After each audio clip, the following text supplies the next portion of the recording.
तो चलिए अब बढ़ते हैं एक्सरसाइज 1.1 के क्वेश्चन नंबर 5 की तरफ। तो क्वेश्चन को समझेंगे। यूक्लिड विभाजन प्रमेयिका का प्रयोग करके दर्शाइए कि किसी धनात्मक पूर्णांक का घन, देखो घन की बात की गई है यानी क्यूब की बात की गई है, यानी क्यूब क्या होता है, ए क्यूब मान लो, क्यूब ए क्यूब 9m या 9m+8 के रूप का होता है। और एक बार क्वेश्चन को समझो। यूक्लिड विभाजन प्रमेयिका का प्रयोग करके दर्शाइए कि किसी धनात्मक पूर्णांक का घन 9m+1 9m+8 के रूप का होता है। क्वेश्चन नंबर 4 यदि अगर अच्छे से समझ जाते हो तो क्वेश्चन नंबर 5 को भी बनाना बेहद इजी रहेगा तुम लोगों के लिए।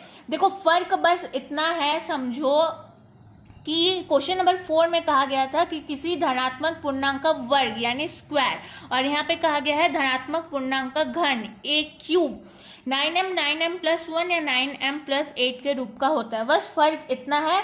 जैसा स्टेप टू स्टेप हमने क्वेश्चन नंबर 4 में बनाया था उसी तरीके से क्वेश्चन नंबर 5 भी हम लोग सॉल्व कर लेंगे, ठीक है। तो यहाँ पे कहा गया है किसी धनात्मक पूर्णांक का घन, तो यहाँ पे हम लोग मान सकते हैं, अगर आप लोग क्वेश्चन नंबर 4 की तरह बनाओगे तो भी बनेगा, लेकिन यहाँ पे थोड़ा सा मैं अलग बनाती हूँ। यहाँ पे अगर मान लेते हैं, एक संख्या मान लेते हैं, ठीक है। माना x एक धनात्मक विषम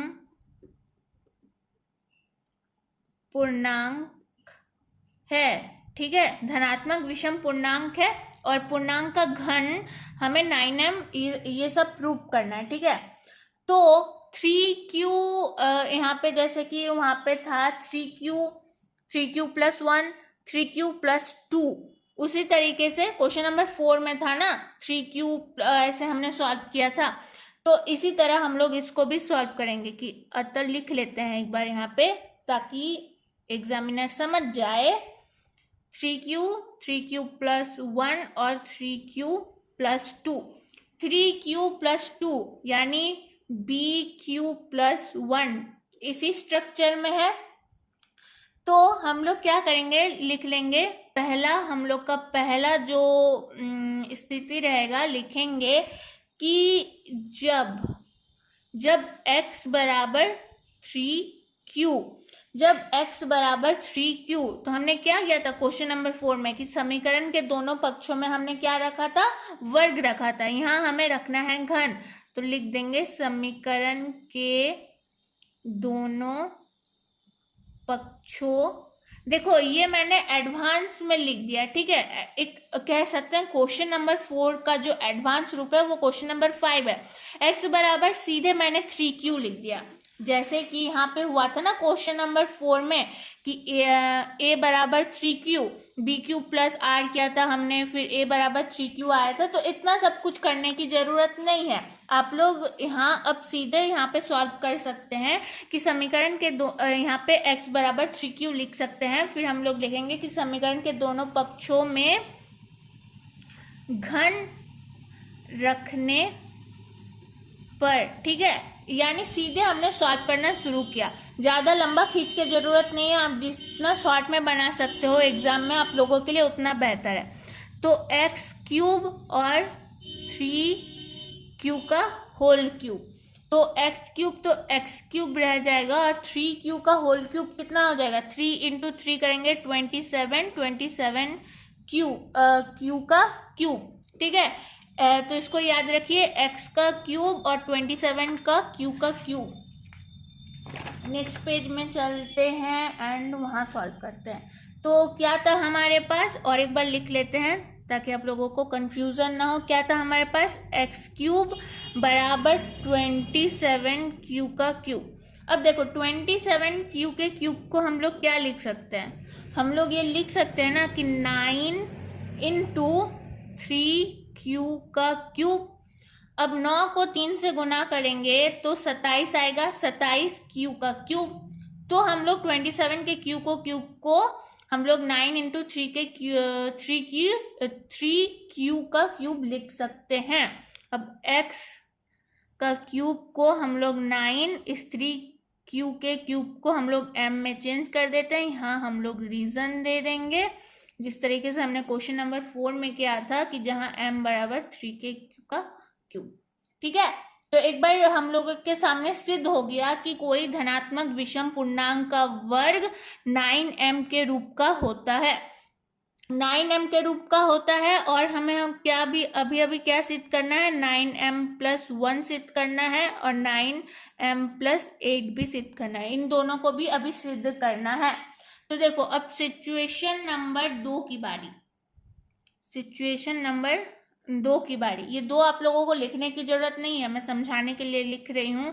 तो अब लिखेंगे जब x, अब देखो 3q, अब देखो जब x बराबर, हमने यहाँ पे क्या क्या लिया था, 3q, 3q+1, 3q+2। जब x बराबर 3q,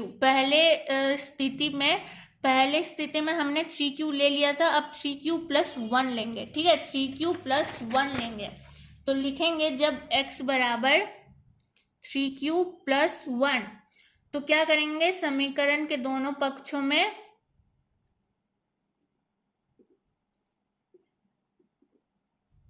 घन रखने पर, समीकरण के दोनों पक्षों में घन रखने पर, तो x³ 3q+1 का होल क्यूब। अब देखो विभाजित किस तरीके से करेंगे इसको, क्या हो जाता है, यहाँ पे साइड में लिखती हूँ। ये सब लिखने की आप लोगों को जरूरत नहीं है, ठीक है, बार बार मैं कह रही हूँ, बस समझाने के लिए मैं रफ की तरह लिख रही हूँ कि a+b का होल क्यूब क्या होता है। आप लोगों ने इसको पहले भी पढ़ा होगा, पहले भी सॉल्व किया होगा। तो a³ + 3a² b, 3ab² + b³, ये होता है ना a+b का होल क्यूब का a³ + 3a² b + 3ab² + b³। तो इसी तरीके से हम लोग इसको भी विभाजित करेंगे। पहले a³ a के जगह क्या है 3q, तो a³ यानी 3q का होल क्यूब। तो क्या हो जाएगा, यहाँ पे हो जाएगा 27q + 3a² b, इसको सॉल्व करते हैं। ठीक है, 3 × a के जगह क्या है, a के जगह है 3q और a² है, तो 3q का स्क्वायर क्या हो जाएगा, 3q का स्क्वायर 9q का स्क्वायर हो जाएगा, इंटू b क्या है 1 है, यानी 9 को 3 से गुना करेंगे तो 27q का square plus 3a² b, 3a² b क्या हो जाएगा 9q हो जाएगा, 9q + 1 का क्यूब कितना हो जाएगा 3 हो जाएगा। ठीक है, अब देखो 27q क्यूब 27q², 9q, इन दोनों के बीच हम लोग ले लेंगे कॉमन क्या ले लेंगे, कॉमन हमारे लिए 9 लेना सुविधाजनक रहेगा। क्यों सुविधाजनक रहेगा ये आप लोगों को बाद में समझ आ जाएगा। अब 27q के क्यूब में अगर 9 हमने कॉमन ले लिया है तो क्या बच जाएगा 3q का क्यूब, 27q² अगर रह गया तो यहाँ पे हम लोग ले सकते हैं 3q² और यहाँ पे रह जाएगा q और यहाँ पे +3 को +3 रहने दिए और x³ अब 9।